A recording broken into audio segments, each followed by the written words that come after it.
집에서 혈당 낮추는 20가지 비법. 선착순 무료 발송해드립니다. 여러분들의 당뇨 졸업을 위해 당뇨스쿨의 핵심 비법만 모았습니다. 지금 신청하시면 7일간 문자로 보내드립니다. 댓글에 있는 링크나 아래 번호로 지금 바로 신청하세요. 안녕하세요. 당뇨스쿨 장효도 한의사입니다. 아침을 챙겨 먹는 것은 매우 중요합니다.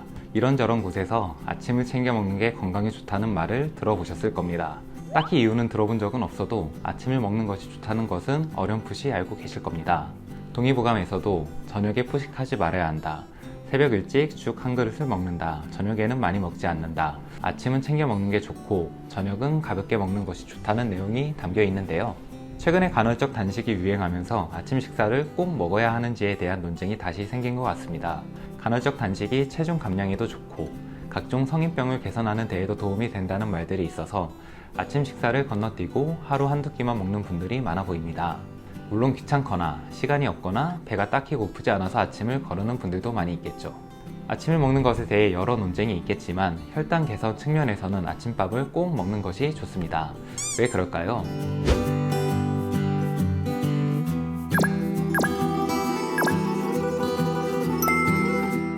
우선 혈당의 진폭을 줄일 수 있기 때문입니다. 당뇨가 있는 경우 평균적인 혈당을 낮추는 것도 중요하지만 혈당의 변동폭을 줄이는 것도 매우 중요합니다. 만약 아침을 거르면 당연히 점심을 많이 먹게 됩니다. 전날 저녁에서 아침까지 계속 공복을 유지하다가 점심을 먹게 되니까 혈당이 낮아지고 높아지는 진폭이 상당히 커지게 되겠죠.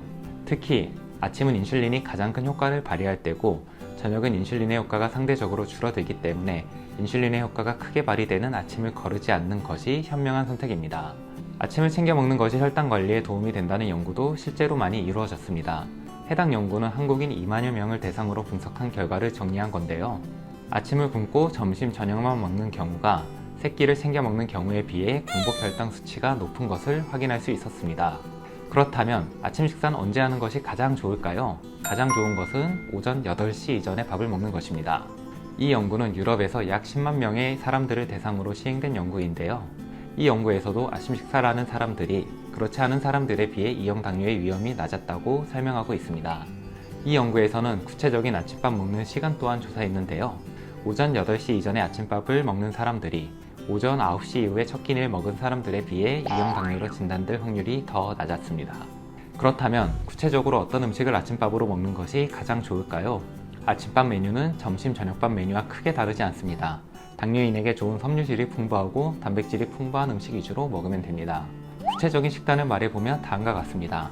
탄수화물은 잡곡밥에서 섭취하는 게 가장 좋고요. 간단히 빵으로 아침을 드시고 싶으면 통곡물로 만든 빵이 가장 좋습니다. 옥수수 1개, 삶은 고구마 1개도 아침 대용으로 괜찮습니다. 단백질은 육류, 어류, 달걀 다 좋습니다. 고기나 생선을 담백하게 구워서 드시거나 삶은 계란을 드시면 매우 좋은데요. 다만 튀긴 음식이나 햄, 소세지, 베이컨과 같은 가공품은 피하는 것이 좋습니다. 채소는 언제 먹어도 좋죠. 튀기거나 달달한 양념이 많이 들어간 반찬만 피해주세요. 과일 같은 경우 성인 남성 기준으로 사과 2분의 1개 혹은 배의 2분의 1개 정도가 적절합니다. 견과류도 당뇨인 아침 식사로 좋습니다. 호두, 땅콩, 아몬드 등 모두 좋고요. 다만 설탕이 뿌려진 것은 피해주세요. 우유도 흰우유는 좋으니까 식사로 간단히 한 잔 드시면 좋습니다. 설탕이 들어가지 않은 그릭 요거트도 도움이 됩니다. 이를 토대로 메뉴를 구성해보면 다음과 같습니다. 우선 간단히 아침을 드시는 경우 우유 1잔, 삶은 계란 2개, 고구마 1개, 토마토 1개 혹은 우유 1잔, 사과 2분의 1개, 아몬드 1줌, 옥수수 1개, 통곡물 빵으로 만든 샌드위치 등으로 구성할 수 있습니다. 밥에 반찬을 먹는 경우 다음과 같이 구성해 볼 수 있겠습니다. 잡곡밥 3분의 2 공기, 우거지 된장국, 불고기, 숙주나물, 배추김치, 보리밥 3분의 2 공기, 미역국, 갈치구이, 나물, 도라지 생채, 배추김치, 수수밥 3분의 2 공기, 김칫국, 너비 아니 구이, 나물, 버섯볶음, 오이소박이 등으로 구성해 볼 수 있습니다.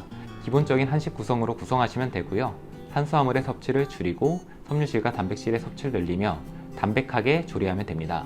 양은 얼마나 먹어야 할까요? 아침은 왕처럼 먹으라는 말을 들어본 적 있으시죠? 당뇨인에게도 통용되는 말입니다. 아침에 인슐린이 가장 큰 효과를 발휘하고 저녁에는 인슐린 저항성이 높아져 인슐린의 효과가 상대적으로 떨어지기 때문에 아침을 많이 먹는 것이 혈당 관리에 더 수월합니다. 저녁은 최대한 가볍게 적은 양을 드시고요. 아침은 양껏 많이 드셔주세요. 정리하자면 첫째, 아침은 꼭 챙겨 먹어야 한다. 둘째, 8시 이전에 먹는 것이 가장 좋다. 셋째, 먹는 양은 점심, 저녁보다 많은 것이 좋다. 라고 정리할 수 있겠습니다. 꼭 실천해 보시고요. 더불어 오늘 말씀드린 내용들을 포함해 당뇨인이 당뇨를 졸업하기 위해 꼭 알아야 할 20가지 내용을 모아 편지로 만들었습니다. 당뇨는 절대 당뇨약만으로 극복될 수 없습니다. 당뇨 졸업을 위한 20가지 내용은 집에서 간단하게 실천 가능하며 당뇨 극복에 도움이 될 정말 좋은 내용들입니다. 당뇨 졸업을 위해 알아야 할 20가지를 신청해 주신 분들에게 7일간 매일 아침 문자를 통해 해당 내용을 보내드립니다. 1877-8125로 전화하시면 간단하게 ARS로 신청이 가능하고요. 또는 아래 고정 댓글에 있는 링크를 눌러 신청하셔도 좋습니다. 당뇨 극복에 큰 도움이 되실 겁니다. 마지막으로 당뇨스쿨에 매주 3개씩 업로드되는 당뇨스쿨 영상 꼼꼼히 챙겨보기 힘드셨죠? 영상들 요약해서 카톡으로 보내드릴게요. 카카오톡에 당뇨스쿨이라고 검색해서 친구 추가해주세요. 주 3회 업로드되는 영상과 월별 최신 뉴스, 당뇨인을 위한 제품 및 할인 정보 등을 매주 카톡으로 받아보실 수 있습니다. 아래 고정 댓글 확인하시고 지금 바로 카톡 친구 추가하세요. 감사합니다.